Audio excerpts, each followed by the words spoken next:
Assalamualaikum warahmatullahi wabarakatuh. Waalaikumsalam warahmatullahi wabarakatuh. Bu Ima dan Bu Heni yang saya hormati, terima kasih atas waktunya. Di sini saya akan menyampaikan kegiatan saya kaitannya dengan guru penggerak, yaitu saya itu akan melaksanakan kegiatan aksi nyata untuk budaya positif. Lah, yang akan saya lakukan, yang pertama saya itu akan membuat keyakinan di kelas. Kemudian yang keduanya saya akan mensosialisasikan atau berbagi pengalaman dengan teman guru sejawat, minimal itu 10 orang. Kepada Bu Heni dan Bu Ima, mohon diberi masukannya kira-kira itu kapan untuk bisa saya itu mensosialisasikan tentang budaya positif kepada teman-teman. Dari mungkin hari Senin itu, kalau hari Senin itu kan kumpul semua. Kalau misalnya hari Selasa kebetulan saya izin mau ke Kaliro. Kalau hari Sabtunya kan biasanya bulan itu tidak bisa hadir. Mungkin Senin.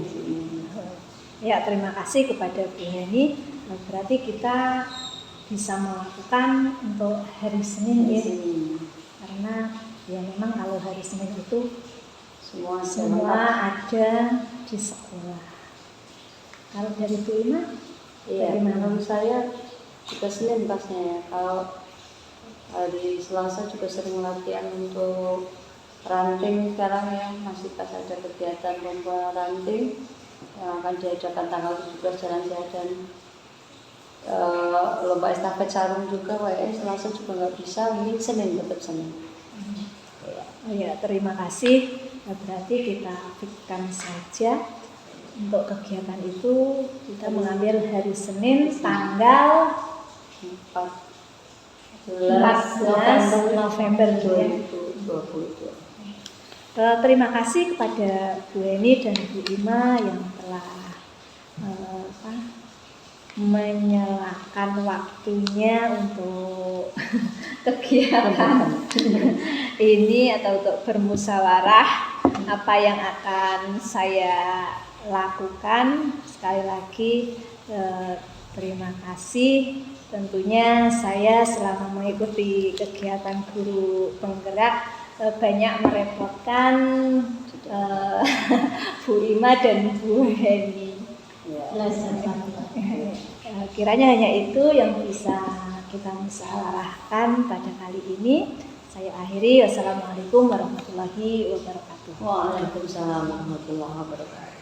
Assalamualaikum warahmatullahi wabarakatuh. Waalaikumsalam warahmatullahi wabarakatuh. Salam dan bahagia. Bapak Ibu yang saya hormati, terlebih dahulu marilah kita menjadikan puji syukur alhamdulillah karena pada siang hari ini kita bisa bertemu di SD Negeri 1 Triwoyo dalam rangka kegiatan pengimbasan modul 1.4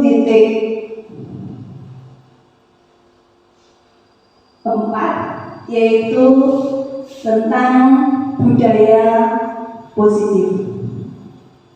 Salawat dan salam marilah kita curahkan kepada junjungan kita Nabi Muhammad Sallallahu Alaihi Wasallam yang kita nanti-nantikan syafaatnya di yaumul qiyamah. Allahumma amin. Bapak Ibu yang saya hormati, saya mengucapkan terima kasih atas kehadiran Bapak Ibu telah memenuhi undangan dari saya untuk mengikuti kegiatan berbagi pemahaman dan pengalaman modul budaya positif. Bapak Ibu yang saya hormati, untuk pemahaman ini akan saya sampaikan sendiri. CGP Angkatan ke-6 dari Kabupaten Wonosobo. Bapak Ibu yang saya hormati, sebelum kita ke materi, saya mempunyai pertanyaan pemantik. Nanti Bapak Ibu hanya menjawab setuju atau tidak setuju, dan jawaban itu disimpan saja dalam hati. Yang pertama, hukuman dapat mendisiplinkan anak. Kemudian yang kedua, pemberian hukuman dengan hal positif seperti membaca atau membersihkan halaman sekolah dapat meningkatkan disiplin positif. Kemudian yang ketiga, memberi penghargaan dapat meningkatkan motivasi belajar anak. Sudah dijawab Bapak Ibu? Sudah. Oke, terima kasih. Disimpan saja dalam hati. Kemudian untuk topik hari ini yang akan saya sampaikan tentang budaya positif, yang pertama yaitu paradigma baru pendidikan. Kemudian yang kedua, budaya positif. 3, disiplin positif dan nilai-nilai kebajikan universal. 4, teori motivasi, hukuman dan penghargaan. Kemudian restitusi. Yang kelima, keyakinan kelas. 6, kebutuhan dasar manusia dan dunia berkualitas. 7, restitusi, yaitu tentang 5 posisi kontrol. 8, tentang segitiga restitusi. Kemudian yang terakhir, pengalaman aksi nyata yang telah saya lakukan di kelas. Bapak Ibu yang saya hormati, kalau dilihat dari tadi topiknya itu budaya positif, ya? Budaya positif. Sekarang saya mau menanyakan kepada Bapak Ibu, apa sih budaya itu? Ada yang tahu Bapak Ibu? Apa budaya itu? Kemudian sebetulnya budaya itu sudah sering kali atau hampir setiap hari itu kita lakukan. Budaya itu sama saja dengan kebiasaan, ya? Kebiasaan. Kemudian positif itu sama saja dengan baik. Jadi budaya positif itu kebiasaan-kebiasaan yang baik yang sudah dilakukan oleh masyarakat secara umum. Kalau kita sebagai guru berarti di sekolah, itu budaya positif. Nah, menurut Ki Hajar Dewantara, itu budaya positif merupakan kebiasaan mengimplementasikan nilai-nilai kebajikan di suatu lingkungan yang timbul karena disiplin positif. Nah, ini disiplin positif itu dimotivasi oleh diri sendiri atau motivasi intrinsik, bukan karena motivasi eksplisit atau dari luar. Kemudian latar belakang mengapa budaya positif itu penting? Mengapa budaya positif itu penting? Karena jika suasana positif, maka nanti kondisi pembelajaran itu akan kondusif pula.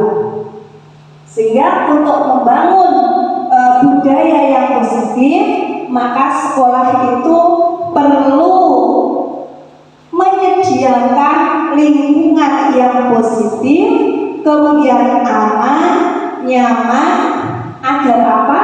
Yaitu tentunya agar murid-murid mampu berpikir, kemudian bertindak secara kritis. Kemudian siapa sih yang mempengaruhi baik buruknya anak? Nah, baik buruknya anak itu dipengaruhi oleh 3 tempat, atau kalau menurut Ki Hajar Dewantara itu yaitu pada tripusat pendidikan, yaitu di dalam keluarga, kemudian di sekolah, dan di lingkungan.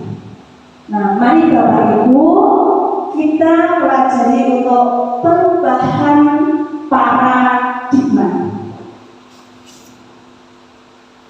Mari kita praktekkan. Kita seolah-olah punya sesuatu yang sangat rahasia, kemudian kita pegang erat-erat pada tangan kita. Lah, tiba-tiba ada teman kita yang datang ingin mengetahui apa yang ada di dalam genggaman kita. Tentunya, mari Bapak Ibu kita praktekkan bersama-sama.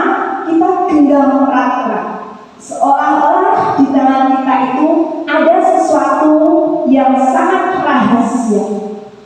Tentunya kita akan mempertahankan.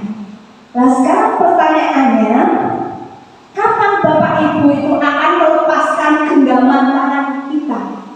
Coba Bapak Ibu, kapan kita akan melepaskan genggaman tangan kita? Bagaimana Pak Haryati? Kapan kita akan melepaskan genggaman tangan kita? Semau kita bukan saja, tidak ada yang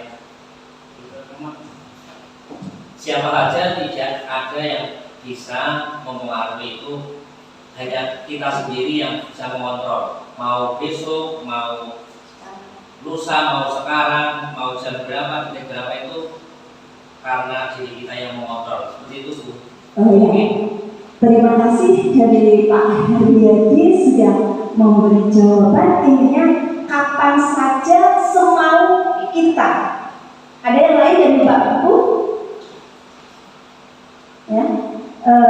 Nah, kapan kita akan melepaskan genggaman tangan kita itu tergantung kemauan diri kita sendiri. Tidak ada yang bisa merayu, tidak ada yang bisa mempengaruhi, ya. Tidak ada yang bisa mempengaruhi. Semua kontrol ada pada diri kita. Itu Bapak Ibu. Nah, jadi setiap apa yang kita lakukan itu yang bisa mengontrol itu diri kita masing-masing. Kemudian Bapak Ibu yang saya hormati, nah ini Bapak Ibu, perubahan paradigma teori kontrol atau teori pilihan atau ilusi kontrol. Bapak Ibu tentunya tahu ya, ilusi itu apa sih? Ilusi bayangan, ya. Ilusi itu sama saja dengan bayangan. Nah, bayangan kita sebagai guru itu yang pertama, kita itu bisa mengontrol murid. Tapi kalau tadi kita sudah mempraktekkan yang genggaman tangan tadi, bisa atau tidak Bapak Ibu? Karena kontrol itu ada pada diri kita sendiri. Kemudian yang kedua, ilusi bahwa kritik dan membuat orang merasa bersalah dapat menguatkan karakter. Kita dari dulu percaya kalau kita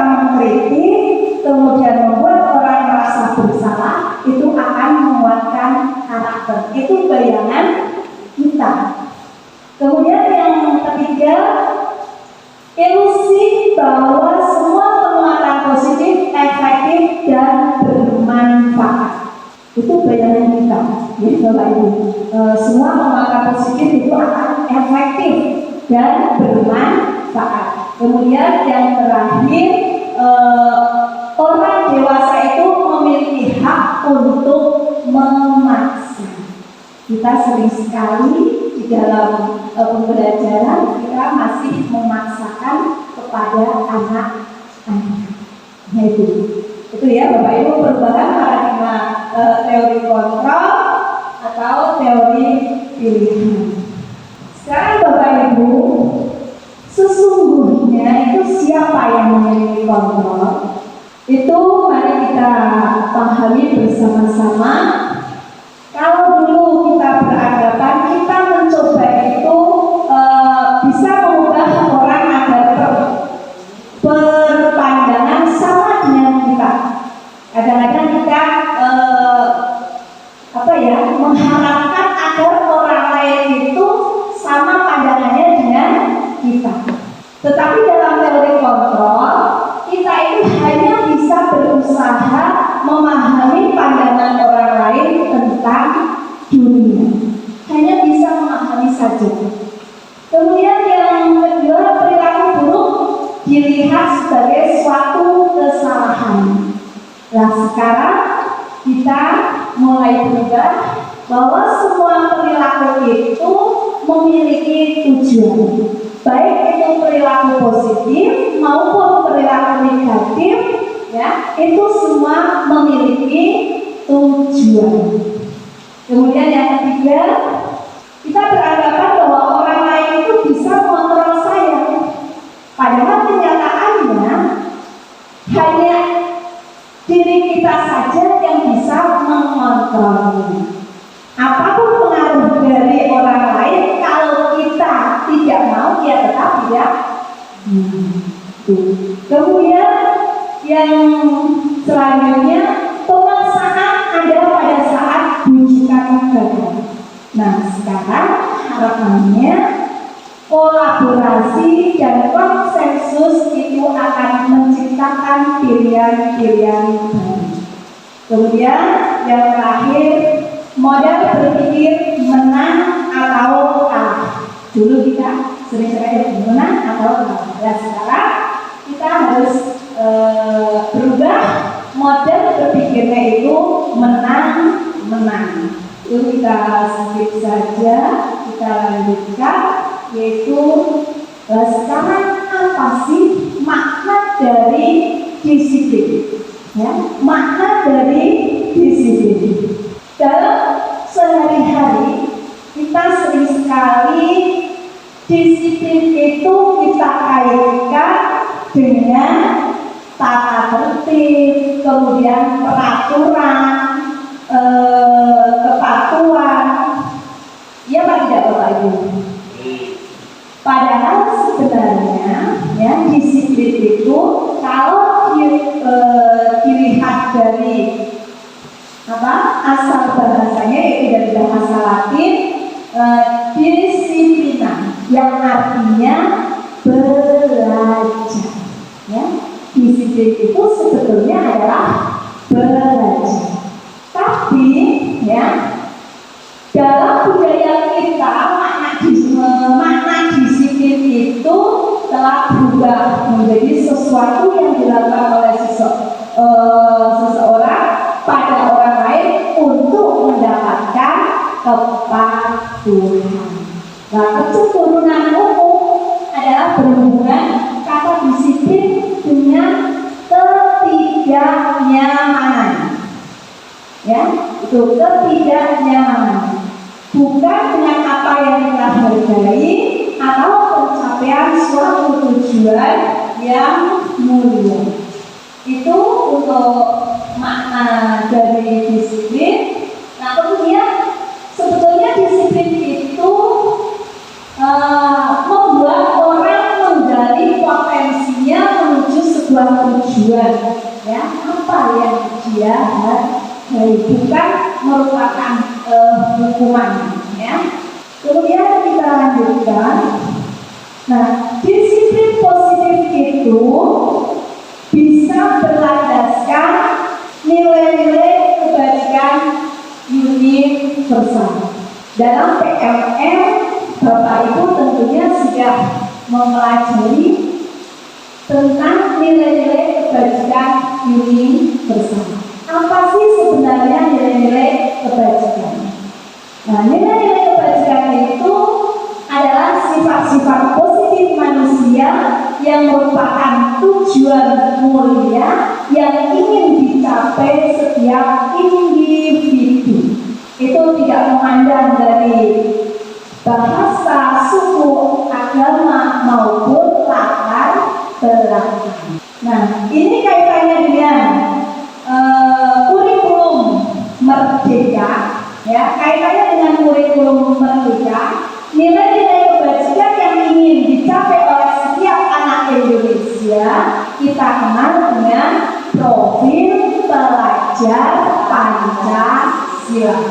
Di antaranya itu ada 6 dimensi ya profil pelajar Pancasila. Yang pertama, beriman bertakwa kepada Tuhan Yang Maha Esa dan berakhlak mulia. Kemudian mandiri, bernalar kritis, berkebinekaan global, bergotong royong, dan kreatif. Nah, misalnya kejujuran itu juga masuk pada berakhlak mulia. Ya, kejujuran itu maksudnya ke berakhlak mulia. Kita meyakini kalau kejujuran itu adalah baik. Kemudian Bapak Ibu yang saya hormati, kita ke materi selanjutnya yaitu tentang teori motivasi, hubungan dan penghargaan, kemudian restitusi. Teori motivasi perilaku manusia itu ada 2, yaitu eksternal dan internal.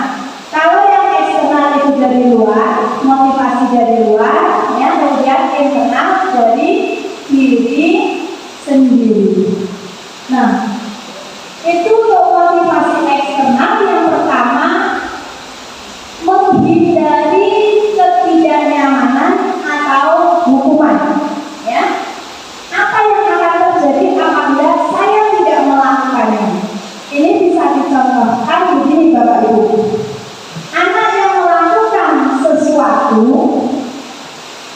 itu hanya untuk menghindari hukuman, ya, hanya untuk menghindari hukuman. Misalnya,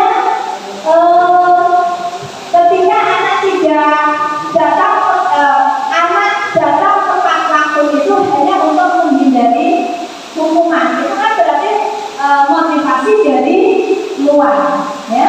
Kemudian yang kedua, untuk mendapatkan imbalan dari orang lain.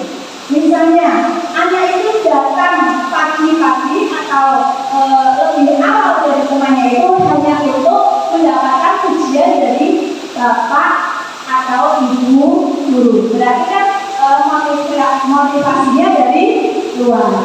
Kemudian, kalau motivasinya internal, itu tujuannya adalah disiplin positif, yaitu yang menjadi tujuan dari disiplin positif, yaitu bagaimana anak itu melaksanakan kegiatan atau sesuatu itu yang didorong dari motivasi diri anak itu sendiri. Tidak ada karena menghindari hukuman atau hanya untuk mendapatkan imbalan. Itu Bapak Ibu untuk teori motivasi perilaku manusia. Jadi kita harus menanamkan pada anak itu untuk disiplin positifnya, yaitu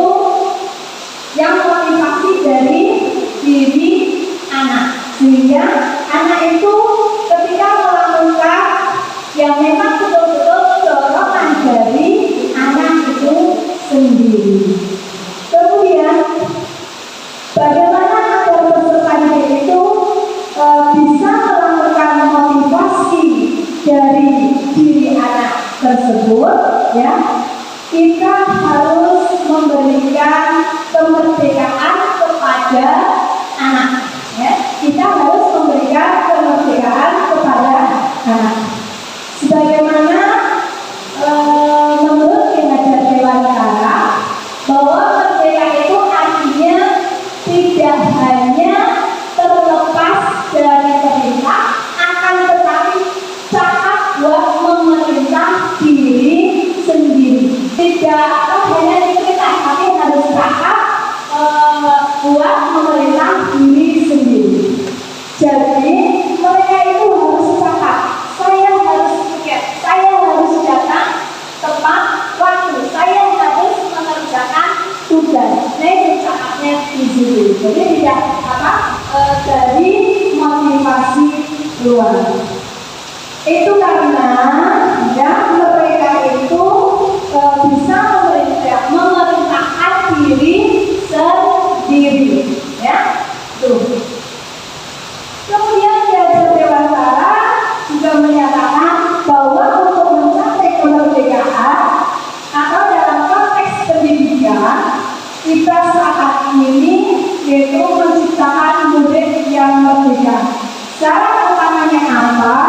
Yaitu disiplin yang kuat, ya. Itu syaratnya adalah disiplin yang kuat.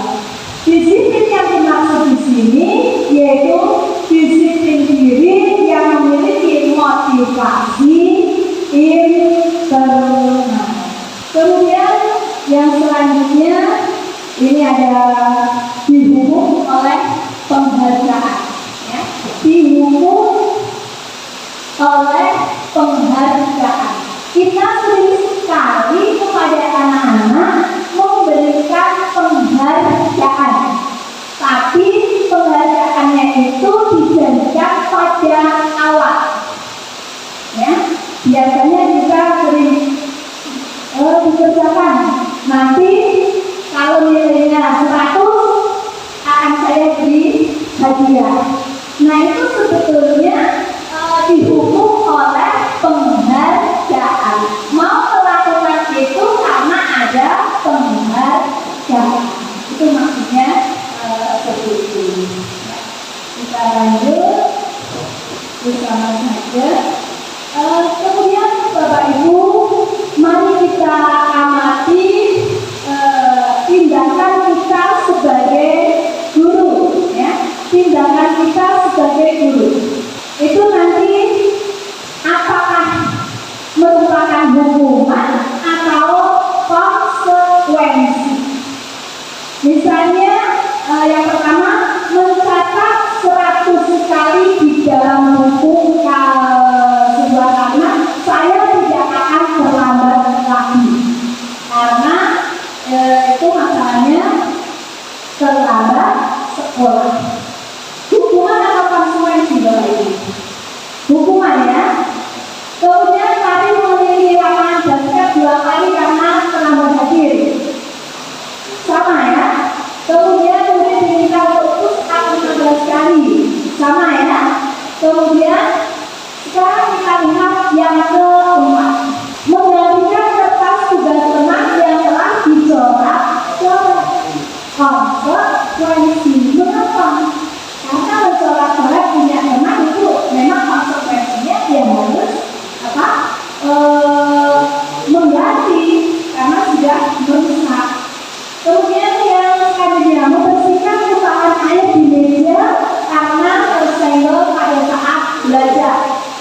Misalnya anak ada yang merupakan konsekuensinya. Jadi Bapak Ibu bisa paham, ya, antara konsekuensi dan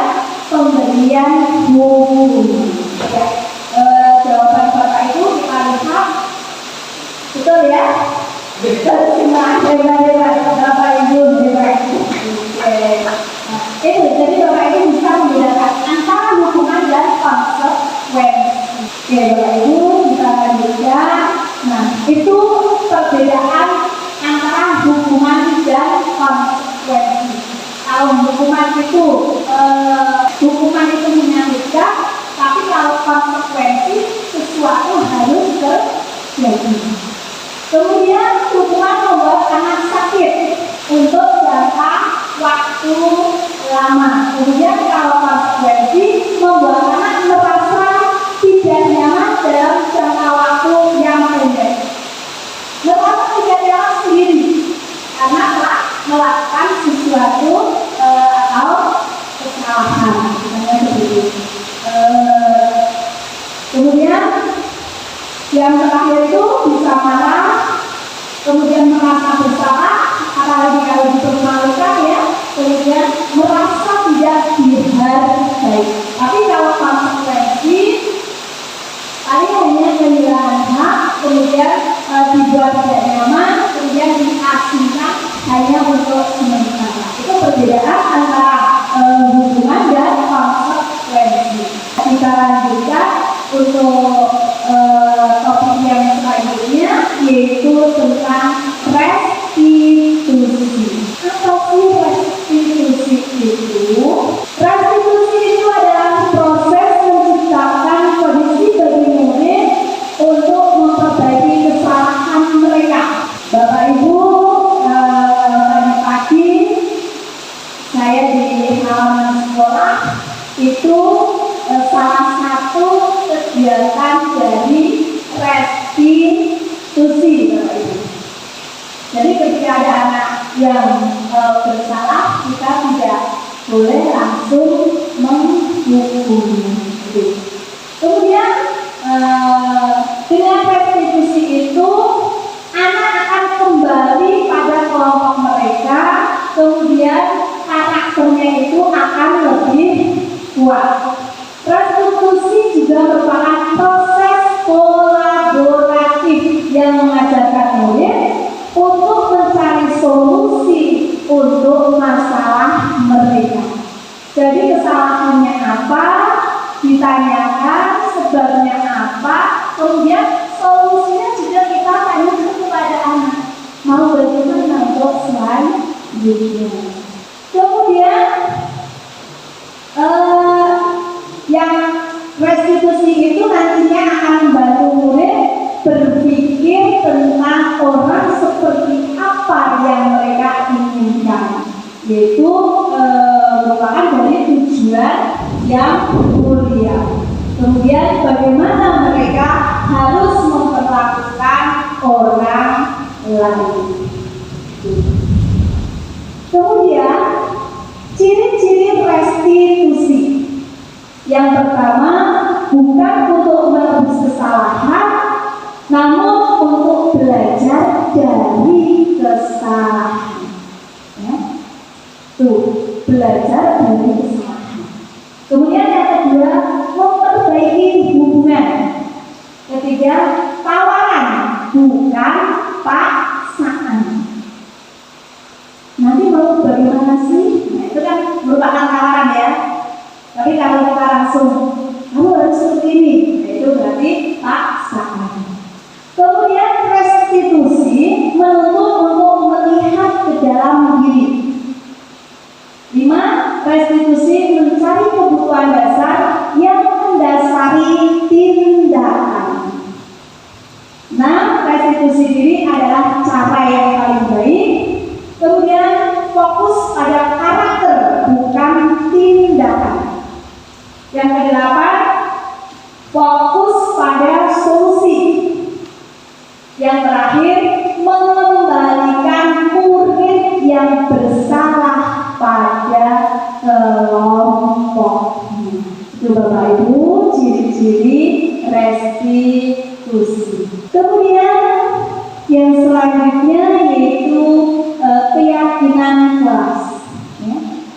Apa sih keyakinan kelas itu? Mari kita pahami bersama-sama. Ya.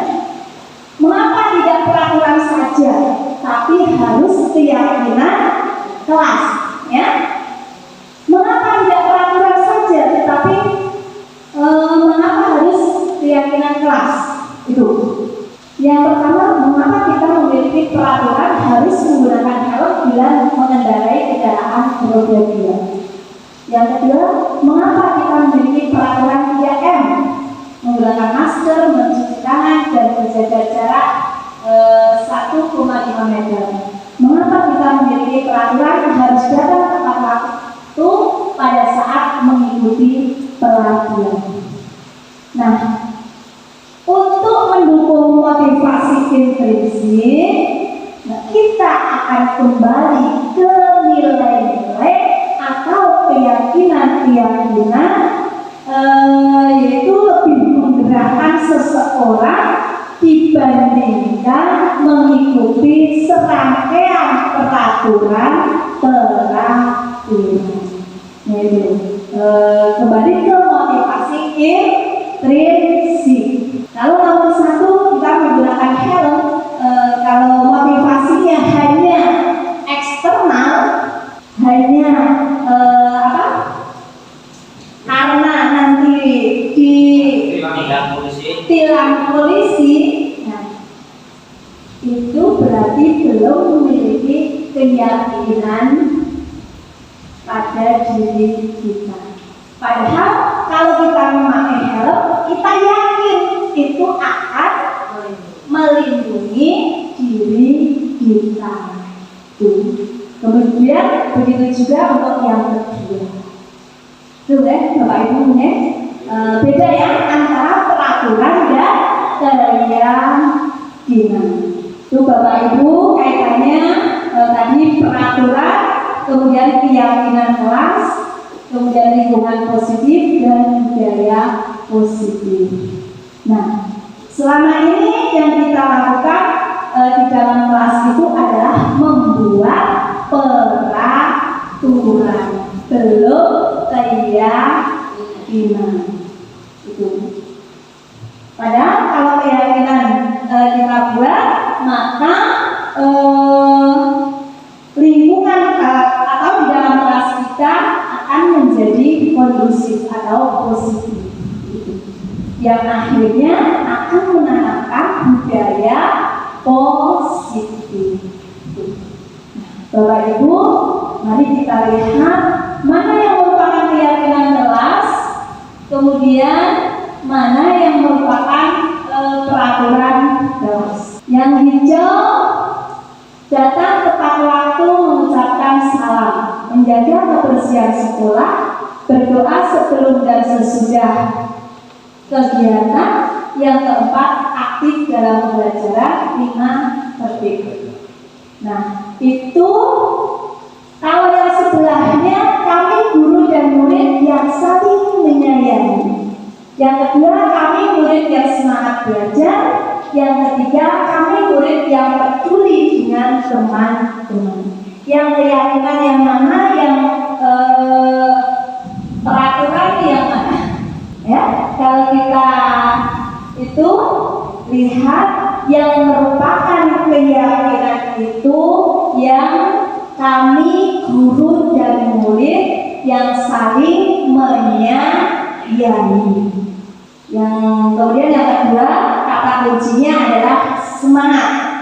Yang ketiga, kata kuncinya peduli. Itu yang termasuk keyakinan kelas. Oke, kita saja. Nah, ini Bapak Ibu. Ada peraturan, kemudian keyakinan kelasnya itu apa? Itu yang sebelah sini contoh peraturan kelas. Selalu kembalikan buku ke tempatnya. Keyakinan kelasnya apa? Kalau anak-anak itu setelah menggunakan barang yang ada di kelas kemudian mengembalikan ke tempatnya, keyakinannya apa? Apa Pak Nana? Belum. Ya. Ini tentunya kalau selalu mengembalikan buku ke tempatnya berarti anak itu akan tanggung jawab. Ya, tanggung jawab. Kemudian dilarang mengganggu orang lain. Dilarang mengganggu orang lain. Berarti kan keyakinan kelasnya apa? Tidak mengganggu orang lain. Peduli atau kasih sayang. Kasih sayang, menghargai atau kasih sayangnya. Kemudian hadir di sekolah 15 menit sebelum pembelajaran dimulai. Disiplin, tanggung jawab, kemudian apa lagi? Komitmen ya. Kemudian dilarang melakukan kekerasan. Dilarang melakukan kekerasan. keselamatan. Keselamatan, ya, itu kaitannya dengan keselamatan. Kemudian bawahnya dilarang menggunakan narkoba, itu juga termasuk keyakinan kelasnya itu adalah Kesehatan. kemudian bergantian atau menunggu giliran, antri, bisa sabar, kemudian bisa juga kan sama saja bisa menghargai ya, menghargai ya, bisa menghargai. Integritas juga bisa. Iya, itu bagus. Kemudian kita menggunakan masker itu kaitannya dengan kesehatan. Jangan berlari di kelas atau koridor. Keselamatan. Oke, kita lihat Bapak Ibu itu ya peraturan, kemudian keyakinan kelasnya. Betul semua ya Bapak Ibu ya? Apa yang tadi Bapak Ibu jawab itu sudah betul semua, berarti Bapak Ibu sudah paham antara peraturan dan keyakinan kelas. Oke. Kemudian Bapak Ibu setelah kita mengetahui memahami tentang keyakinan kelas, nah sekarang saya bertanya, mengapa anak-anak itu sering melakukan pelanggaran? Ya, mengapa anak-anak itu sering melakukan pelanggaran? Apa ya? Kira-kira apa ya? Mengapa anak-anak itu sering melakukan pelanggaran? Meniru. Meniru gurunya. Oke. Ada meniru gurunya. Ada lagi? Mungkin caper kali ya. Iya. Minta perhatian. Ada yang caper ya. Cari perhatian ya. Nah, itu sebenarnya anak-anak itu atau semua orang itu punya kebutuhan dasar. Jika tidak bisa memenuhinya dengan cara yang baik, maka bisa memenuhi dengan cara yang negatif. Apalagi kalau anak-anak belum tahu tanggung jawab, kemudian belum tahu resiko. Nah, sekarang Bapak Ibu, kebutuhan dasar manusia. Bapak Ibu, kebutuhan dasar manusia itu ada 5. Yang pertama bertahan hidup, yang kedua kebebasan, ketiga kesenangan, 4 kasih sayang dan rasa diterima, kemudian penguasaan. Untuk bertahan hidup itu kaitannya dengan sandang, pangan, papan sudah jelas ya Bapak Ibu. Kemudian untuk yang kebebasan, anak-anak itu kadang memiliki keinginan, belum waktunya istirahat, anak-anak sudah ingin jajan. Nah itu kan ingin kebebasannya. Tuh. Kemudian kalau yang penguasaan itu bisa sesuatu ingin diakui. Misalnya anak itu tidak mau mengerjakan PR. Mengapa tidak mau mengerjakan PR? Ya, karena kadang-kadang tidak dikoreksi misalnya ya. Nah, anak-anak itu malah melakukan kesalahan. Saya tidak akan mengerjakan tugas. Karena saya ingin kalau saya mengerjakan tugas harus mendapatkan nilai atau diberi nilai. Itu penguasaan. Kemudian untuk yang kesenangan, mungkin anak-anak memiliki kesenangan yang di rumah itu belum terpenuhi, ya. Sehingga kadang-kadang anak di sekolah, di kelas itu inginnya itu melakukan sesuatu, kemudian yang menjadi kesenangannya dia sendiri.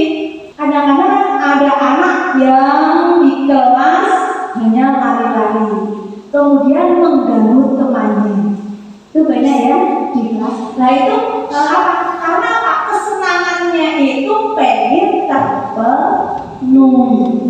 Kemudian yang terakhir, kasih sayang dan rasa diterima. Ini setiap anak itu ingin diterima oleh lingkungan kita, ya. Anak-anak itu ingin diterima oleh lingkungan kita, yaitu dengan cara apa? Mendapatkan kasih sayang. Mungkin kadang-kadang di rumah juga orang tuanya kurang perhatian, ya. Jadi di sekolah ada yang capek sekali, inginnya diperhatikan terus, ya, mendapat kasih sayang. Gurunya juga kurang kasih sayang.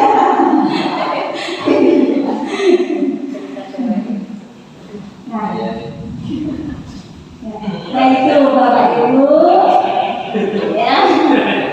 Untuk kebutuhan dasar manusia itu ada 5, ya Bapak Ibu, ya. Nah kita lanjutkan untuk materi selanjutnya, yaitu 5 posisi kontrol, ya. 5 posisi kontrol. Oke, kita melihat video dulu, ya Bapak Ibu, ya. Posisi pemantau atau monitor, dan 5 posisi manajer. Untuk lebih memahami kelima posisi tersebut, mari kita saksikan kasus Naren yang terlambat hadir 20 menit di sekolah dan melihat bagaimana kelima posisi kontrol dalam menghadapi masalah tersebut.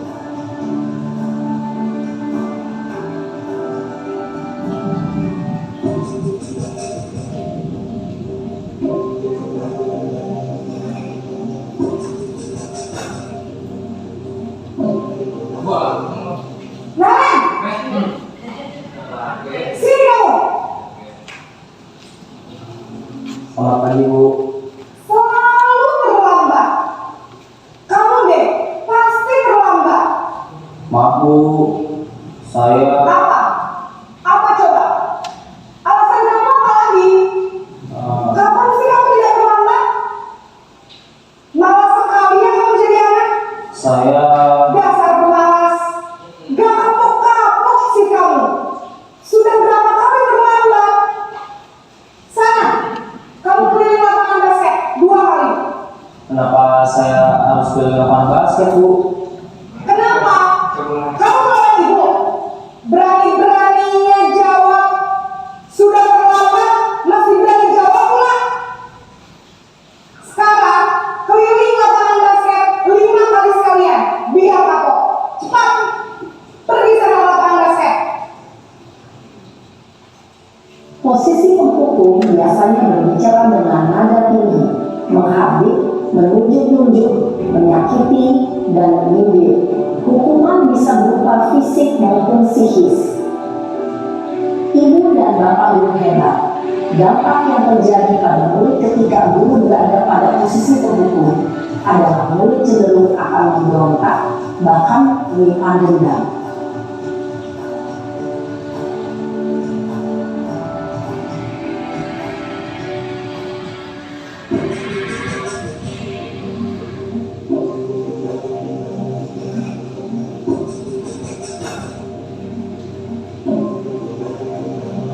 Naren!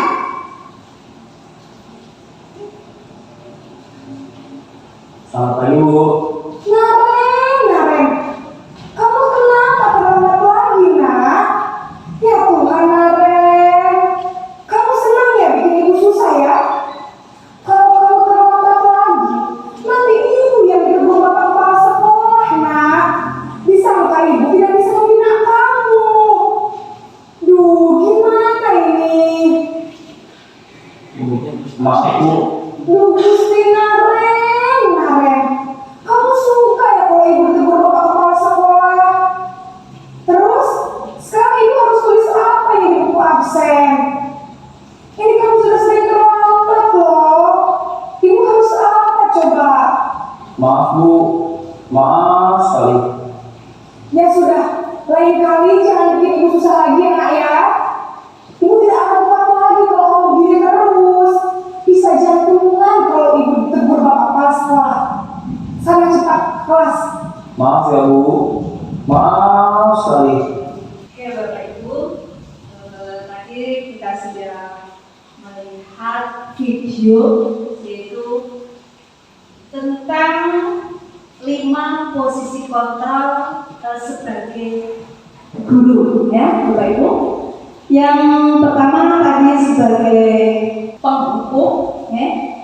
Sebagai penghukum, kemudian yang kedua pembuat orang merasa bersalah, kemudian yang ketiga kita sebagai teman, yang keempat sebagai pemantau, dan yang kelima sebagai manajer.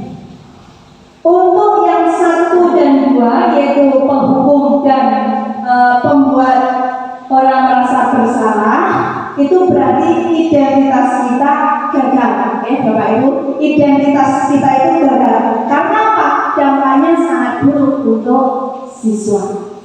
Kemudian kalau 3 dan 4 yaitu sebagai teman dan pemantau, itu menstabilkan identitas kita berhasil, tetapi motivasinya dari luar, bukan dari siswa. Nah, jangka waktunya itu tidak akan lama. Yang diharapkan itu kita sebagai manajer, yaitu mendisiplinkan anak itu memang dari kemauan sendiri. Solusi juga dikeluarkan oleh anak itu sendiri. Kita hanya menanyakan, kita hanya sebagai manajer, mengarahkan. Kemudian Bapak Ibu, ketika anak kita melakukan kesalahan, maka yang harus kita lakukan adalah segitiga restitusi. Kita melakukan kegiatan segitiga restitusi. Nah, segitiga restitusi ini tahapannya ada 3. Yang pertama adalah menstabilkan identitas. Kemudian yang kedua, validasi kebutuhan. Yang ketiganya, menanyakan keyakinan. Nah, ini Bapak Ibu, ketika anak kita membuat kesalahan, maka tugas kita adalah melakukan kegiatan segitiga restitusi. Menstabilkan identitas ini bisa dilakukan Bapak Ibu dengan cara kita berkata, berbuat salah itu hal yang manusiawi. Tidak ada manusia yang sempurna, misalnya seperti itu. Bu guru atau Pak guru juga pernah melakukan kesalahan. Itu diantaranya. Kemudian yang kedua, menstabilkan validasi kebutuhan. Kita bisa berkata, kamu bisa saja kan melakukan hal yang lebih buruk. Ini untuk validasi kebutuhan.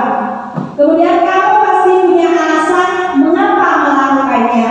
Apa yang penting bagi kamu? Itu pada tahap validasi kebutuhan.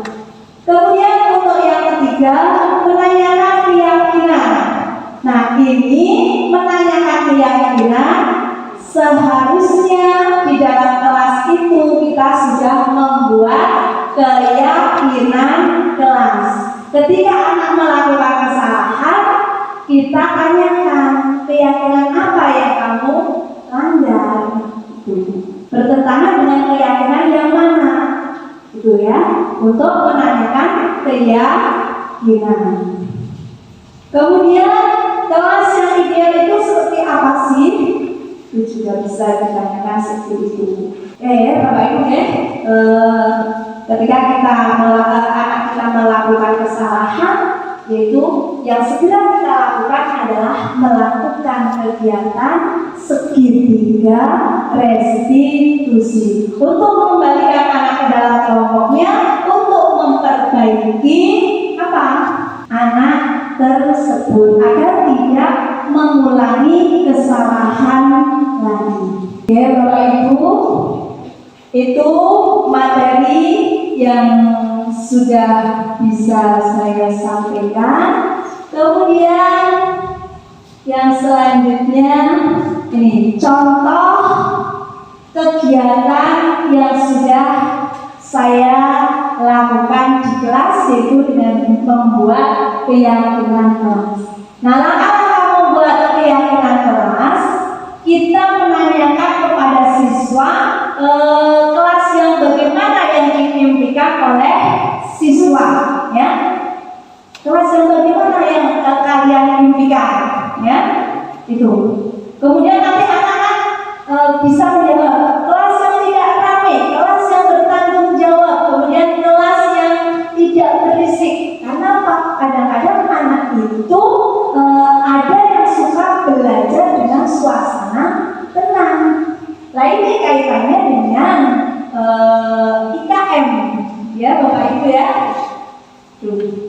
Kemudian setelah menanyakan kelas tinggal, nanti anak-anak disuruh menulis dalam post-it ya, pada kertas, kemudian nanti ditempelkan di depan, semuanya menuliskan. Kemudian setelah itu nanti kita kelompokkan.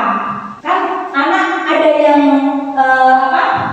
sama ya, ada anak saya ingin kelas yang bersih. Tidak hanya satu anak yang menuliskan seperti itu, kemudian nanti dikelompokkan.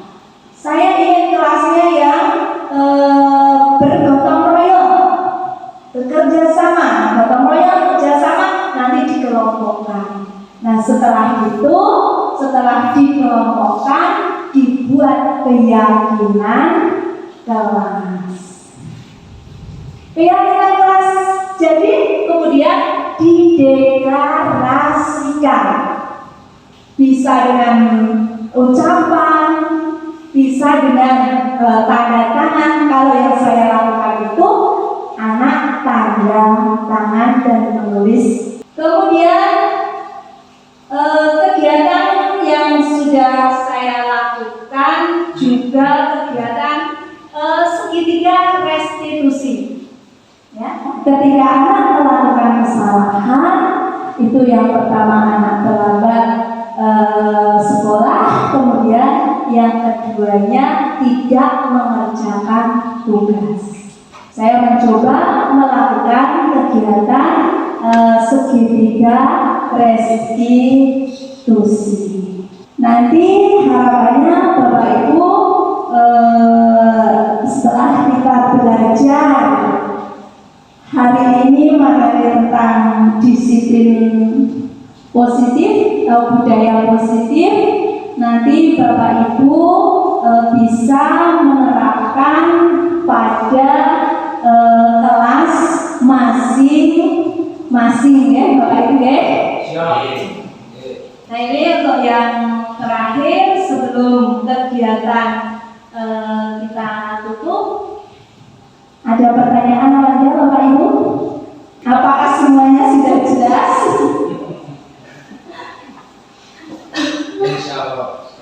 Insya Allah. Terima kasih.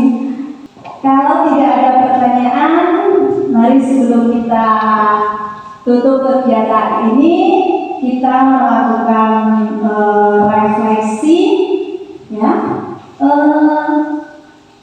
Hal baru apa yang mengubah paradigma saya yang saya dapatkan? Mungkin dari salah satu Bapak Ibu ada yang bisa menyampaikan hal baru apa yang mengubah paradigma saya yang saya dapatkan. Mungkin Pak Wahyu berpikiran atau Pak Nana bisa, ya? Pak Aga, ayo Pak Haryadi bisa ya Pak Haryadi. Iya, saya mencoba tapi ini masih itu dulu ya, saya mencoba ya. Iya. Itu bersama mewakili Pak Aga malu-malu orangnya. Hal baru apa nih untuk menjawab pertanyaan yang pertama ini tentang positif dan disiplin positif ini merupakan suatu hal yang baru bagi saya, apalagi kaji tentang restitusi ya. Kemudian ternyata disiplin yang kita ketahui sebelum mengikuti sesi ini, sebelum mengikuti sesi berbagi dengan Bu Amsyah itu kan suatu yang menakutkan. Ternyata ini nanti suatu disiplin yang menyenangkan dan merupakan suatu budaya yang positif. Itu yang pertama. Budaya yang kedua, perasaan apa yang perlu dalam sesi ini kemudian mengenai makna disiplin dan motivasi intrinsik. Perasaan saya ada perasaan senang dan perasaan galau sebagai seorang guru ya. Perasaan senangnya mungkin mendapatkan ilmu yang baru, tetapi perasaan galaunya apakah betul ya kita dapat dengan mudah menerapkan disiplin positif tersebut pada anak itu seperti itu. Ya. Karena kita ketahui untuk disiplin yang negatif saja kadang anak selalu berani apakah betul ini dengan sesuatu yang disiplin positif kan menuntut kita untuk selalu tampil sabar, kemudian lemah lembut seperti itu. Padahal saya ini kan orangnya serem, pusing, kita kan harusnya kan mengubah karakter saya seperti itu. Kemudian untuk yang ketiga dan yang keempat mungkin dari bapak guru yang lain, monggo. Oke, yang lain? Oke, dari Pak Haris. Untuk yang ketiga dan yang keempat. Oke, terima kasih kepada Pak Haryadi. Tadi untuk yang pertama ya itu sudah diutarakan. Kemudian yang kedua ada perasaan senang, ada perasaan galau ya. Galaunya itu apakah kita bisa menerapkan atau tidak. Nah, kita untuk berubah itu tidak sekaligus bisa ya Bapak Ibu ya. Tetapi kita mencoba sedikit demi sedikit. Perubahan itu tidak bisa langsung sempurna ya Bapak Ibu, tapi mari kita mencobanya. Kemudian yang ketiga, peran amal seperti apakah yang saya telah lakukan selama mengikuti modul atau pengibasan ini ya. Peran amalnya apa? Di sini tadi Pak Haryadi juga menyampaikan kalau Pak Haryadi katanya serem ya, padahal dibutuhkan lemah lembut ya. Peran kita di sini sebagai amal, kita itu disuruh, amal itu kan dari kata ngomong ya, bahasa Jawanya ya, ngomong. Nah kita di sini disuruh untuk ngomong peserta didik. Ya betul yang dikatakan Pak Haryadi, kita harus melatih kesabaran ya, melatih kita berusaha lemah lembut. Nah itu nanti kita kita terapkan, kita implementasikan sedikit demi sedikit, kita motivasi diri kita sendiri ya. Motivasi intrinsiknya itu mari kita ciptakan ya, motivasi intrinsiknya. Jangan hanya karena peraturan. Itu Bapak Ibu yang bisa saya sampaikan dari awal sampai akhir. Semoga bermanfaat. Ada kurang lebihnya saya mohon maaf, dan saya mengucapkan terima kasih sekali kepada Bapak Ibu yang telah aktif mengikuti kegiatan ini. Saya akhiri. Wassalamualaikum warahmatullahi wabarakatuh. Assalamualaikum warahmatullahi wabarakatuh.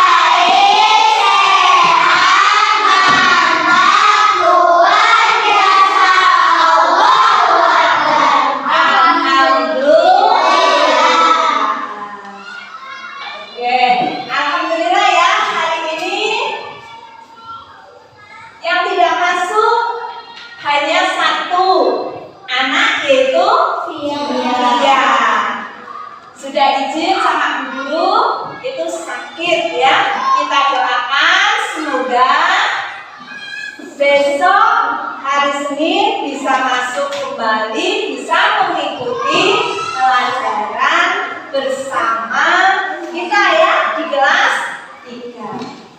Oke, anak-anak sebelumnya ya, hari ini kita akan belajar membuat keyakinan kelas. Tapi sebelumnya Bu Guru mau bertanya, coba kalian tentunya menginginkan kelas ini itu menjadi kelas impian ya. Impian kamu itu bagaimana? Kelas kita itu yang kamu inginkan itu kelas yang bagaimana? Kelas ini bagus. Kelas yang tidak berisi. Kelas yang nyaman.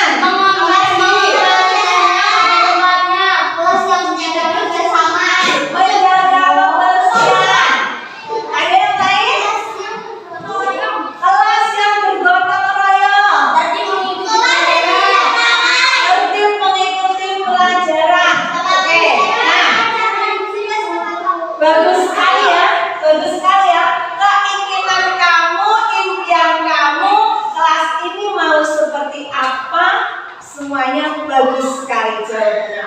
Nah, nanti tolong kamu tuliskan kelas impian kamu itu mau seperti apa ya.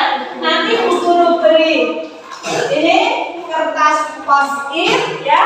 Kamu tuliskan satu dulu di kertas yang berwarna kuning. Nanti kalau misalnya ada pendapat lagi, misalnya ada 2, misalnya keinginan kamu kelasnya mau seperti apa, nah nanti kamu minta lagi kertas yang berbeda. Oke, siap? Siap? Oke, Bu Guru bagi ya. Silakan ditulis di kertas ini. Ada yang belum jelas? Semuanya sudah jelas ya? Ya. Oke.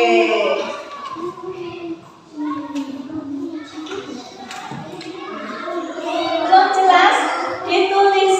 Tadi kamu sudah menjawab kan? Ditulis di situ. Ya. Oke.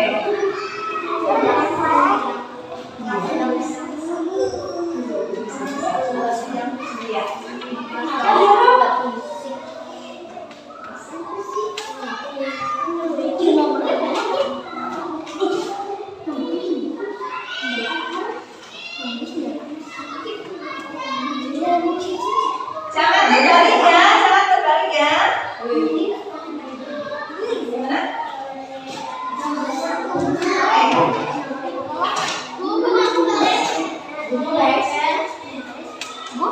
Nanti kan lagi nanti.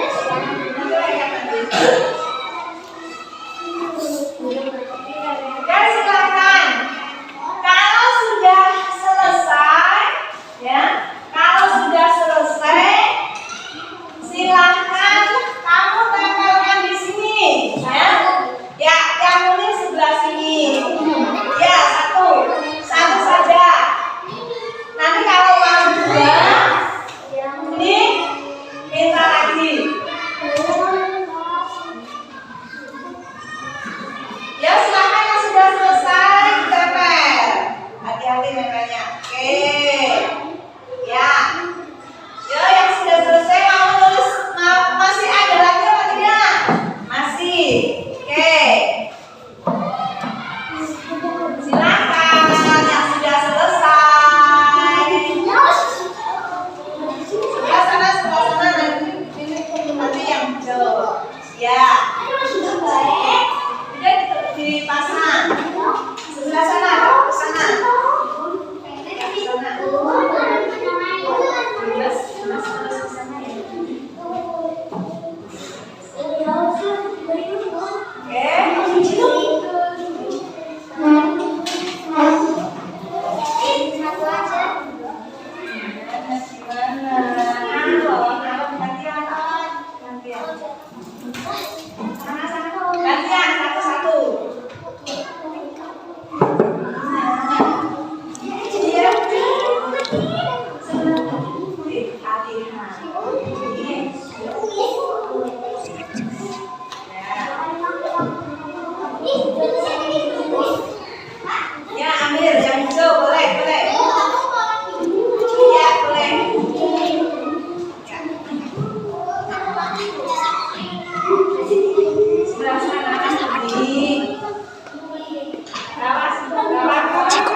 Kembali. Ya, terima kasih. Oke, terima kasih ya. Ini dari apa yang kalian tuliskan, apa yang kalian harapkan, ya. Pertama itu ada yang kelompok yang paling banyak itu kelas yang tidak berisik, ya. Berarti kan kelas yang nyaman, benar-benar. Ya.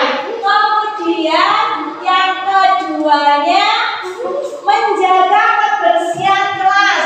Berarti harapannya kamu menginginkan kelas ini kelas yang bersih. Berarti kita saling menjaga kebersihan kelas, ya, menjaga kebersihan kelas. Kemudian ada lagi menghargai, saling menghargai, baik itu kepada guru maupun kepada teman, ya. Tadi ada yang tidak bertengkar, ya, tidak saling bertengkar, itu sama saja menghargai. Tuh. Kemudian tertib mengikuti pelajaran, ya. Tertib mengikuti pelajaran. Oke, nah ini yang akan kita buat keyakinan kelas. Kemudian ada lagi yang waktu, ya, tertib waktu, mengerjakan tugas tepat waktu. Kemudian ada lagi masuk kelas tepat waktu. Berarti harapannya kita disiplin, ya Pak tidak? Iya. Ya. Oke. Sekarang, ya, mari kita buat keyakinan kelas, kesepakatan kelas. Yang pertama apa? Yang pertama tadi menjaga kebersihan kelas, ya, menjaga kebersihan kelas. Kemudian yang kedua yang kalian harapkan apa?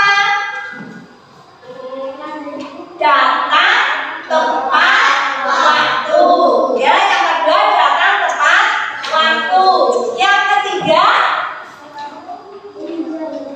saling bekerja sama dan gotong royong. Yang keempat mengembalikan barang pada tempatnya. Yang kelima apa? Saling menghargai dan menyayangi. Oke, sekarang, ya, keyakinan tadi yang sudah kita sepakati, mari kita tulis di sini, ya. Kita tulis di sini.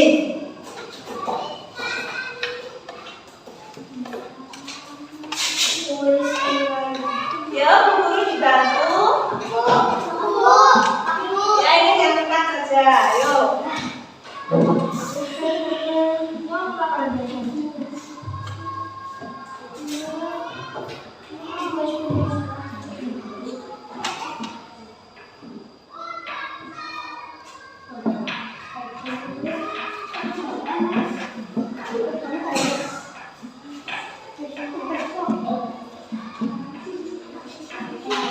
Yuk kita pasang di sini.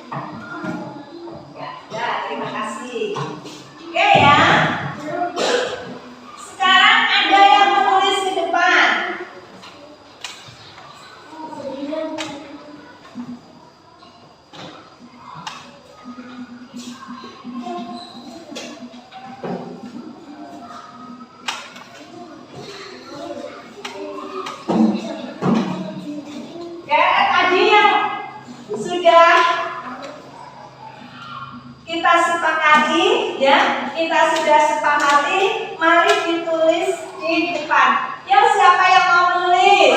Aku Lisa. Ya, Lisa. Oke, Lisa.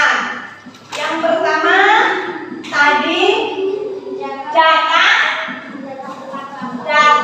tepat waktu. Berarti pakai ikan saja. Oke. Ya, nomor 1. Datang tepat waktu.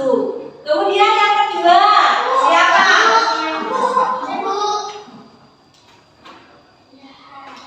Ini, yang ini. Siapa? Sewa, yuk. Yang kedua tadi menjaga kebersihan kelas.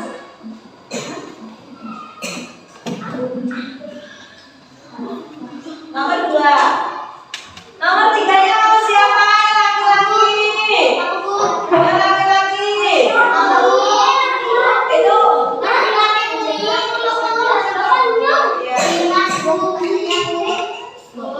Ya, gantian. Ya, enggak nulis depan. Yo.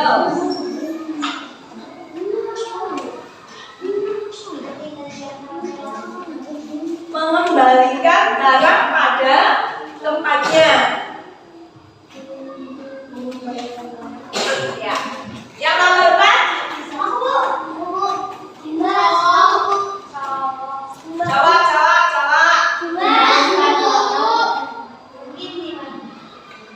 Oh, Billy. Ya, mengembalikan iya.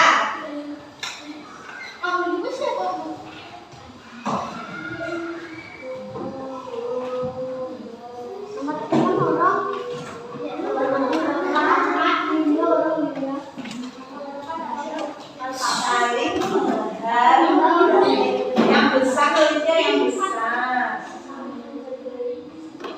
Kelihatan ya?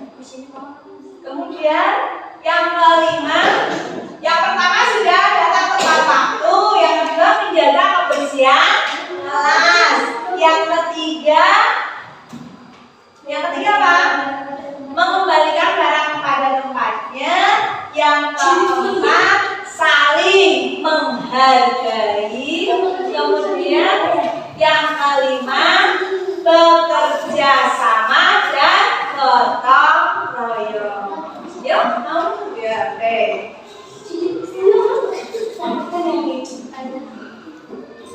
Warnanya apa ya? Kelihatan ya?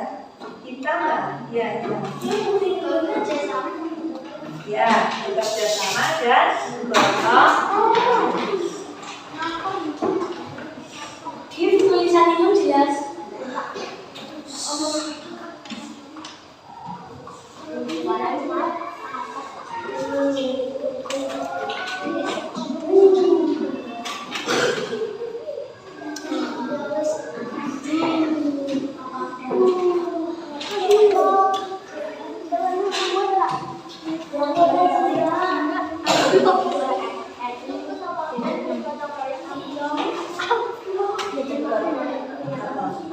Dan bergotong royong. Ya, kalau kita ya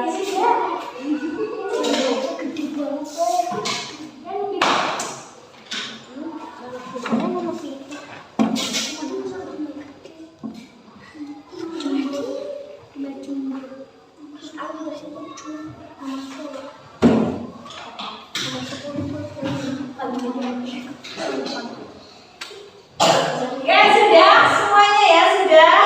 Kita mendapat 5 keyakinan kelas atau kesepakatan kelas. Yang pertama, datang tepat waktu. Yang kedua,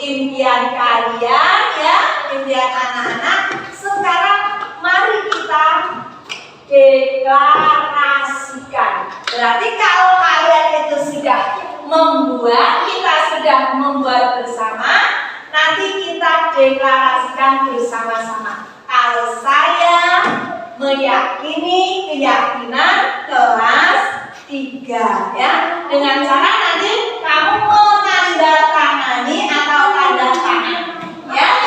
Oke ya, sini Mbak dibantu.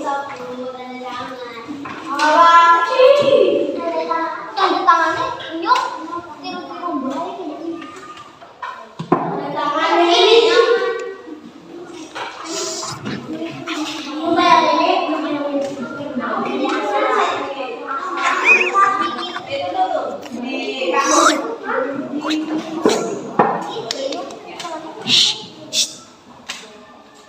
Oke ya, mari kita deklarasikan keyakinan kelas 3 ini dengan cara kamu nanti tanda tangan di sini. Kalau kamu sudah tanda tangan, berarti semuanya siap melaksanakan atau meyakini keyakinan kelas yang kita buat.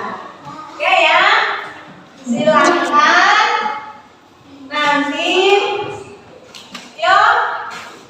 Yuk dari sini, silakan tanda tangan kemudian diberi nama bawahnya ya. Tanda tangan kemudian diberi nama. Cilik.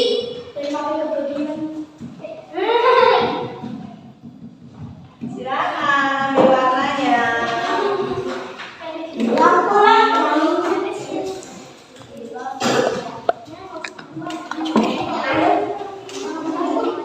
Iya sebenarnya. Diberi nama bawahnya ya. Yo, maju. Ayo gantian. Yo. Oke.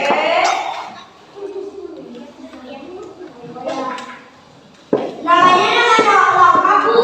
Nama kamu. Nama panggilan aja nggak apa-apa. Ya, nama panggilan.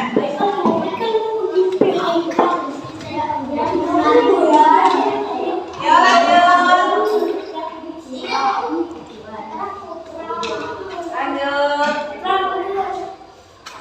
Ya, itu sudah. Ayo, maju. Ayo, Laras. Kalau depan siap-siap loh, sebelahnya siap-siap. Ya, silakan. Warnanya sesuai keinginan kamu. Dan di sini, ini kan masuk juga ini. Agak besar nggak apa-apa.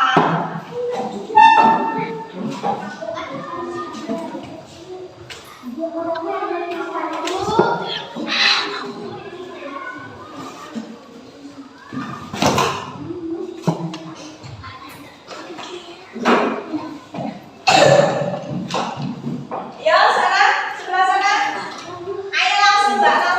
Kalau sini sudah ke sana, sudah duduk, langsung maju. Ayo Dimas.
Ayo pilih maju, pilih apa? Api. Pilih terus semuanya yuk kamu ke depan biar cepat.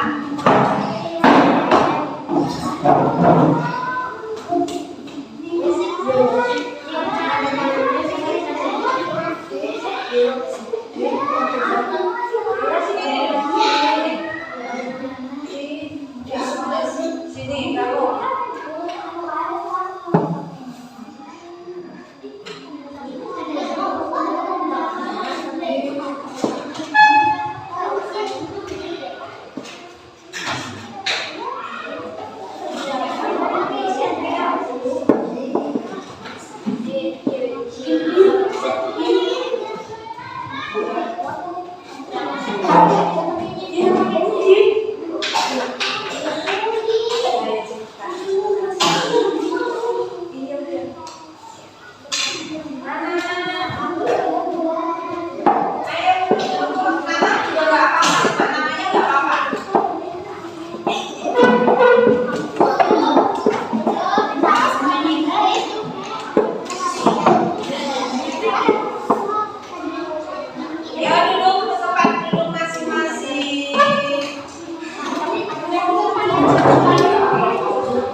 Terima kasih ya Guru Andri. Wassalamualaikum warahmatullahi wabarakatuh.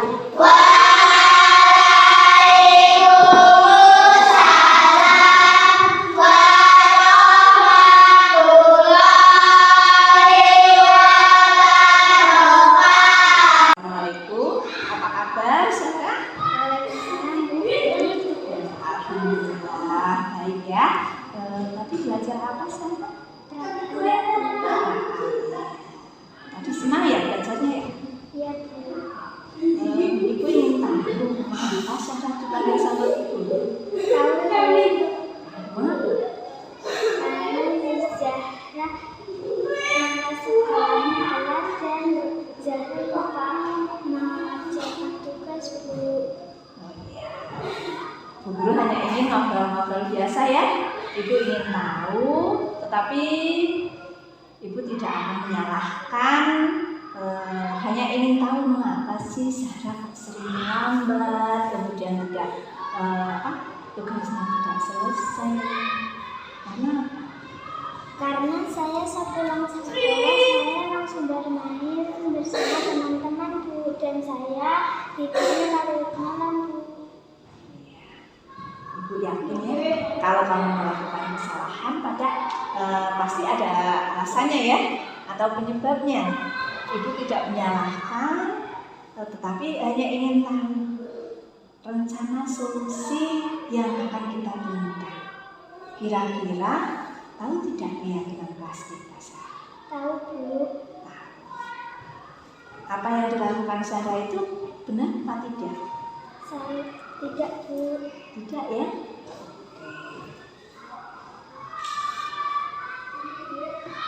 Baik.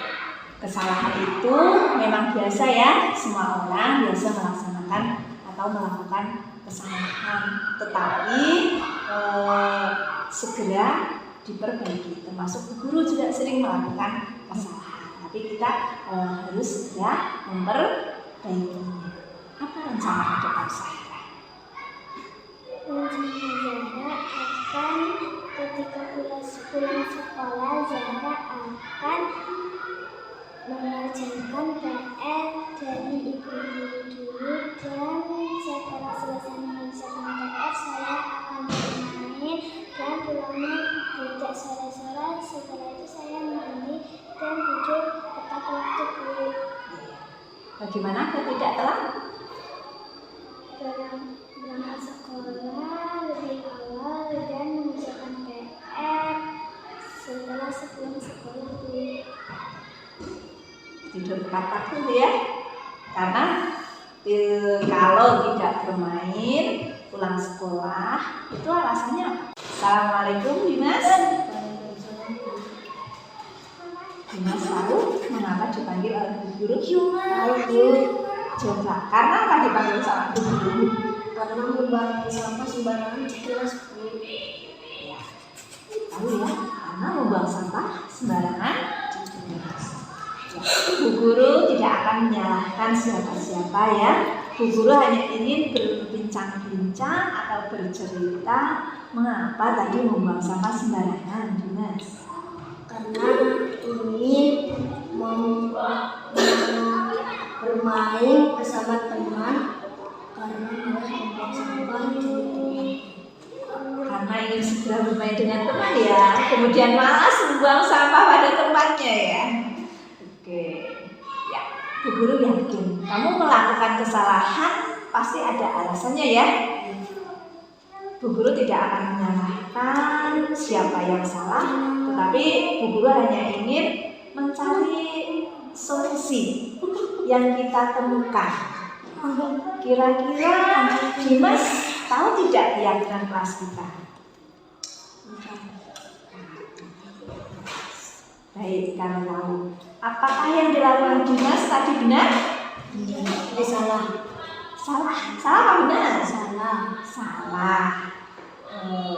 Baik, kalau kesalahan itu biasa ya, semua orang itu pernah melakukan kesalahan, termasuk Bu Guru. Bu Guru juga pernah melakukan kesalahan. Tetapi kalau kita berbuat salah, kita harus segera memperbaiki. Terus apa rencana ke depan sih Mas?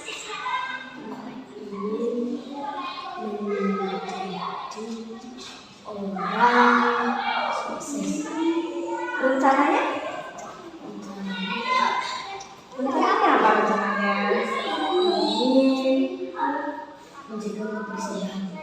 Ingin menjaga kebersihan kelas ya. Ingin menjaga kebersihan kelas. Baik, kalau ingin menjaga kebersihan kelas. Bagaimana caranya?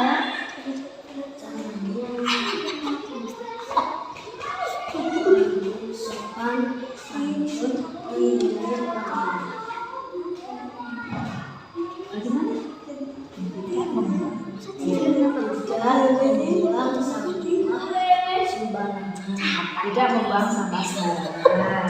Kemudian Assalamualaikum warahmatullahi wabarakatuh. Perkenalkan, nama saya Sulistiawati, rekan guru dari Ibu Amsiah yang sudah melakukan kegiatan pengimbasan siang ini. Menurut saya, kegiatan yang dilakukan Bu Amsiah sangat menarik, bagus sekali, bermanfaat dan dapat diimplementasikan. Saya sangat tertarik pada 5 posisi kontrol, yaitu yang posisi manajer yang paling menarik, karena sangat idealis untuk diterapkan pada kegiatan pembelajaran. Ketika anak-anak membuat kesalahan, mereka akan tergugah dari diri sendiri untuk memperbaikinya, bukan dari orang lain. Demikian yang bisa saya sampaikan. Terima kasih. Wassalamualaikum warahmatullahi wabarakatuh.